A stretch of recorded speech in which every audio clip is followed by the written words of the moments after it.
বিভিন্ন অনৈতিক কামৰ লগত জড়িত জহিৰুল ইছলাম নামৰ ব্যক্তি এজনৰ বিৰুদ্ধে সামাজিক ৰাজহুৱা সভা।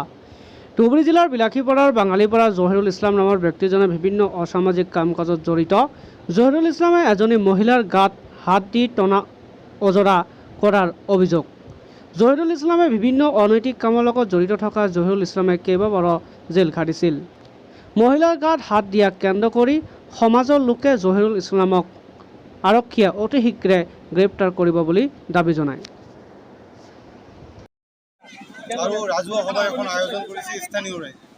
আৰু স্থানীয় ৰাইজৰ এটাই কথা যে জহিৰুল ইছলাম চৰকাৰ নামৰ যিটো কালপিট লম্পট আজি 20 বছৰ ধৰি স্থানীয় ৰাইজৰ ওপৰত মিছা গোচৰ ধৰি বিভিন্ন ক্ষেত্ৰত হাৰাশাস্তি কৰি আহিছে।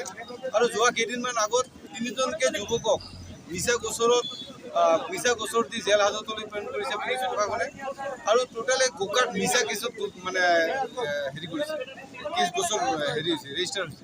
গতিকে এই ক্ষেত্ৰত আজি স্থানীয় ৰাইজে হাজাৰ ৰাইজে সিদ্ধান্ত লৈছে যে অহা 3 দিনৰ ভিতৰত যদি পুলিচ প্ৰশাসনে যদি নিৰ্দোষী মানুহ 3জনক যদি জেলৰ পৰা মুকলি কৰি নিদিয়ে আৰু এই ভুক্তভোগী মহিলা এগৰাকীও এজাহাৰ এখন দিছিল জহিৰুল ইছলাম চৰকাৰৰ নামত, কিন্তু আমি লক্ষ্য কৰিছোঁ যে পুলিচ প্ৰশাসনে এই কেছখন ৰেজিষ্টাৰ কৰা নাই।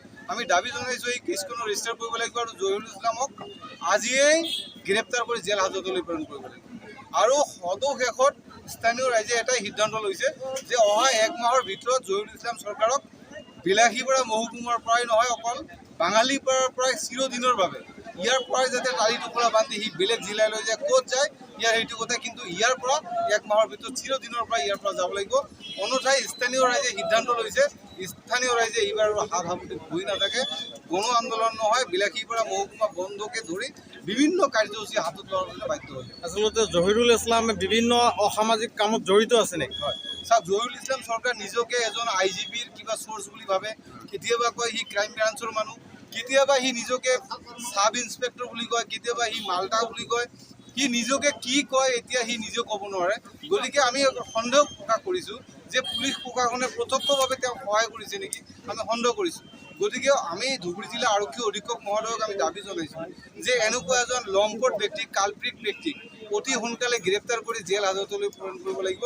অন্যথাই বাঙালীপাৰা স্থানীয় ৰাইজে বিক্ষোভ প্ৰদৰ্শন কৰিছে আজি আৰু অনাগত দিনত ইয়াতকৈ ভয়াৱহ আন্দোলন গঢ়ি তুলিব বুলি আজি প্ৰস্তাৱ গ্ৰহণ কৰিছে।